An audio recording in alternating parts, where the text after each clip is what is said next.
अस्सलाम वालेकुम रहमतुल्लाहि व बरकातुहू। एचएस मैथ्स में आप सबको खुश आमदीद कहती हूँ। उम्मीद करती हूँ अल्लाह की पाकज़ात की रहमत करम और फजल से आप सब खैर और आफियत से होंगे। अल्लाह ताला आप सबको हम सबको अपनी अमान में रखे और हर तरह की छोटी बड़ी बीमारियों से महफूज रखे। आमीन सुम आमीन। मेरे साथ मिलकर एक मरतबा दुरूद पाक पढ़ने सल्लल्लाहु अलैहि या मोहम्मद नूरुम मिन नूरिल्लाह। बेटा जैसा आप सब जानते हैं हम कर रहे हैं सिंटैक्स मैथमेटिक्स क्लास 10 की बुक है, यूनिट है 18 और आज हम अल्लाह के फजल से 18.7 शुरू कर रहे हैं। 18.1 से लेकर 18.6 तक आपको मिल जाएगी इंशाअल्लाह ताला मेरे चैनल पे। और 18.7 के 5 सवाल से वो बहुत आसान है। अगर आपने सवाल पढ़ के डाटा बना लिया तो फिर आगे कुछ भी मुश्किल नहीं है, क्योंकि हम 18.2 या 4 इस तरह करके वर्ड प्रॉब्लम इसी तरह के डायरेक्टली और इन्वर्सली प्रोपोर्शन के कर चुके हैं। ठीक है, अब चलिए शुरू करते हैं। और पहला सवाल है the current in a wire. Current आई सी बात है, current in a wire is directly proportional. तो हम लिखेंगे current directly proportional to the potential difference यानी V, एंड इन्वर्सली प्रोपोर्शन यानी 1/, inversely proportional to the resistance R। Clear? तो हमारी कंडीशन क्या बनी? I directly proportion actually V/1 V/R। हमें ये डायरेक्टली प्रोपोर्शन का साइन रिमूव करना है, तो I बराबर हो गया K इंटू V/R। हमें K चाहिए तो R इधर आ गया, तो IR और V ऊपर है नीचे आ गया, ये K की बराबर हो गया। सही। अब हमारे पास K की वैल्यू आ गई है। ठीक है, K हमारे पास अलग हो गया। अब जब हमारे पास K अलग हो गया है तो हम क्या करेंगे, जस्ट वैल्यू पुट करेंगे। I उन्होंने दिया हुआ है 6, V दिया हुआ है 220 एंड R दिया हुआ है 5। वैल्यू पुट करें और आंसर निकालें। K is equal to I का ब्रैकेट R का ब्रैकेट अपॉन V का ब्रैकेट, ये हो गया 220V। I है हमारे पास 6 और R है हमारे पास 5। ये मैं यहीं कर देती हूँ क्योंकि आगे पता नहीं कितनी जगह चाहिए। 6 5 30 अपॉन 220, एक ज़ीरो से एक ज़ीरो कट गया है, बचा 3/22। और जब मैंने इसको, ये आ गया 3/22 K की वैल्यू। अब हमें मालूम करना है I। सही है, I जब हमें मालूम करना है, नाउ हमें पता है I is equal to K into V/R। हमें I मालूम करना है, K आया है 3/22, V की वैल्यू है, अच्छा वो कह रहे हैं V की वैल्यू पुट करें K के बाद 180 और R की वैल्यू पुट करें 8। इन सब को सॉल्व करने के बाद, जैसे अगर मैं इसको सॉल्व करूं तो क्या बनेगा, 540, 180 को 3 से मल्टीप्लाई किया, 540 बाय 176 और ये बना 3.06। तो करंट है तो जाहिर सी बात है I is equal to 3.06 ampere. ये आपका आंसर आ गया। ठीक है, नाउ क्वेश्चन नंबर 2। चलिए बेटा क्वेश्चन नंबर 2 देखें। द इंटेंसिटी ऑफ लाइट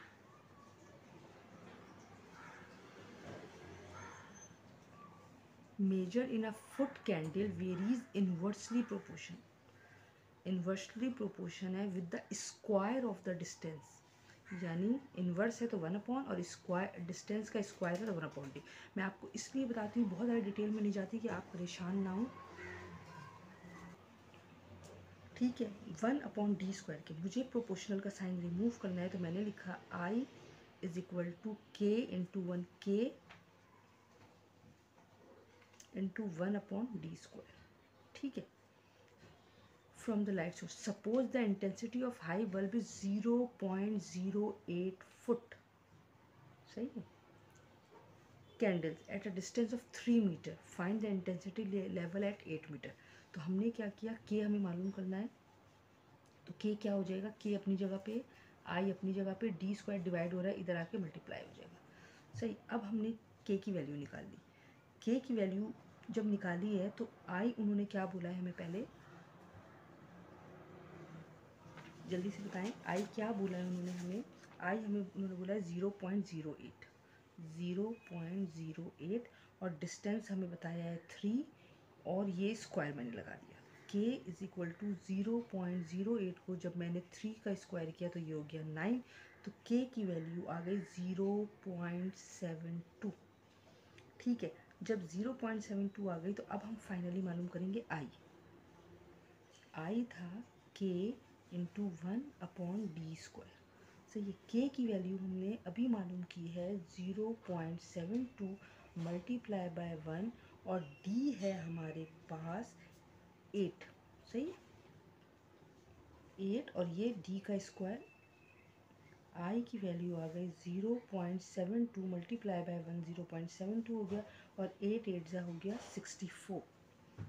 सही, और जब मैंने इन दोनों को डिवाइड किया है तो मेरे सिंपल कैलकुलेटर तो अलाउ होता है, इसलिए आप डिवाइड कर सकते हैं। 0.0112 फीट 0.0112 फुट कैंडल। ठीक है, ये आपका आंसर आ गया। Now question number 3। चलो बेटा, द स्ट्रेंथ S, मैंने लिख दिया solution, of a rectangular beam. Beam कहते हैं कोई ऐसा लकड़ी का टुकड़ा जो छत को सपोर्ट करे, कोई ऐसा टुकड़ा जो छत वगैरह को सपोर्ट करता है। Can varies directly proportion the breadth B and the square of the depth D। Breadth B and the square of the depth D। देखिए कितनी आसान कंडीशन बन गई। तो S इज इक्वल टू, ये हटाने के लिए K लगाया, B इंटू D²। मुझे K अलग करना है, गौर से देखें। S अपनी जगह पे है, B भी नीचे आएगा क्योंकि मल्टीप्लाई होता है, D² भी नीचे आएगा। ये सही। अब हम वैल्यूज पुट कर देंगे, सिंपल। अभी वो क्या बोल रहे हैं, 9 centimetre beam, if a beam 9 centimetre wide and 12 centimetre deep, इन्होंने हमें पहले ही बता दिया, विथ सपोर्ट 1200 पाउंड। तो जाहिर सी बात है कि हमें 1200 पाउंड ये ऐसा आ गया। और B हमारे पास क्या आया है 9 और D का स्क्वायर, D क्या है हमारे पास 12। इसको सॉल्व कर लें। K is equal to 1200/9 multiply by 12, 12 144, सबको पता है। अगर मैं इसको सॉल्व करूँगी तो ये आगे आएगा 1200/9 144 आ रहा है 1296। ठीक है बेटा, अब इन दोनों को जब मैंने डिवाइड किया है तो K की वैल्यू आ गई है हमारे पास 0.926। सही है, ये हमारे पास 0.926। अब K की जैसी वैल्यू आई, अब हम इसमें पुट कर देंगे। हमें मालूम करना है S है K into B into D²। तो S is equal to K is 0.926 into B। आगे वो हमें क्या बता रहे हैं B को पुट करने के लिए, B 12 है ऑब्वियसली, और 9 डेप्थ है उसकी 9, और ये हो गया square. 0.926 multiply by 12 multiply by 9, 9 है 81। तीनों को आपस में मल्टीप्लाई किया है तो आंसर आया है 900 पाउंड।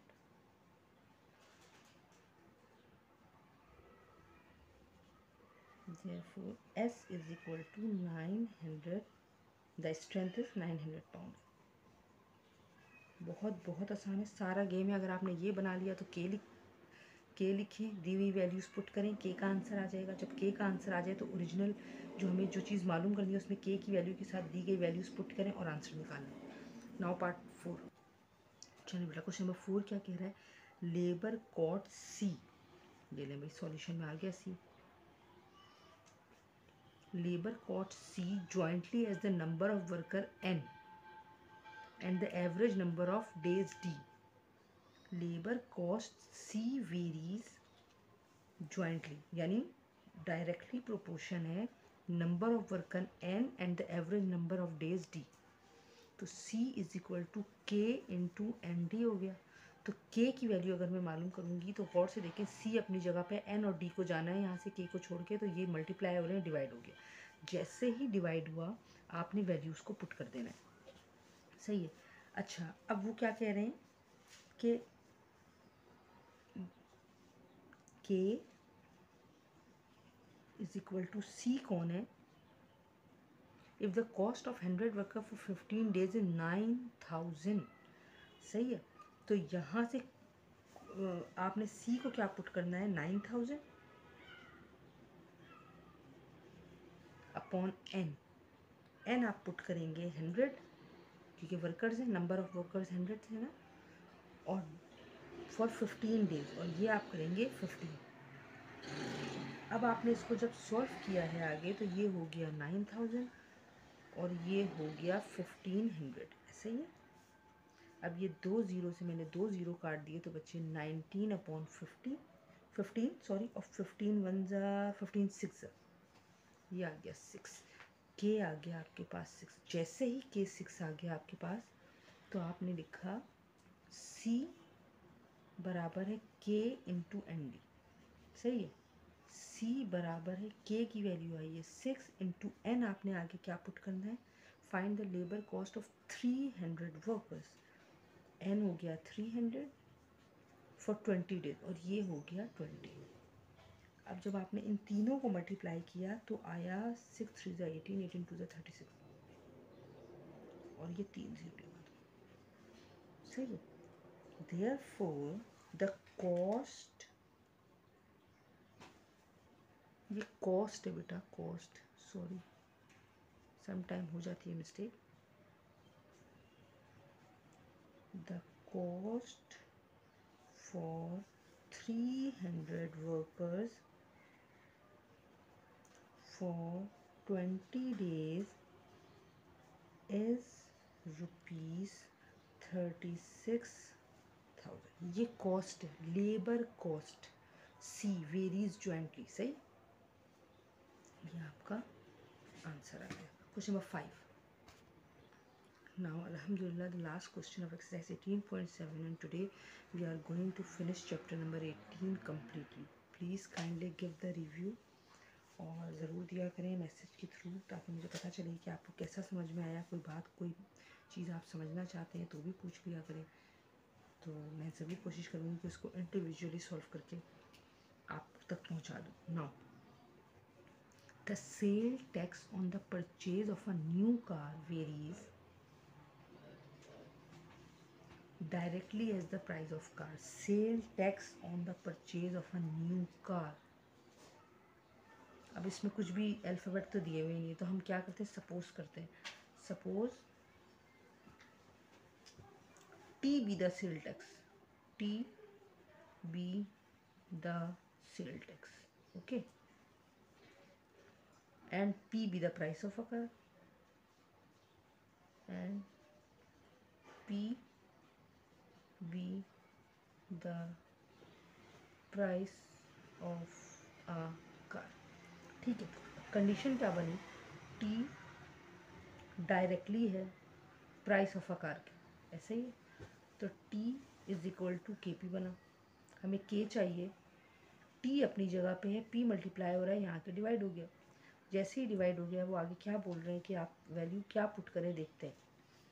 परचेज इन ₹20 लाख, सही है। Then the sale tax is ₹40,000, okay. तो टैक्स है 40,000, सही है, और प्राइस ऑफ अ कार क्या है, 20 लाख।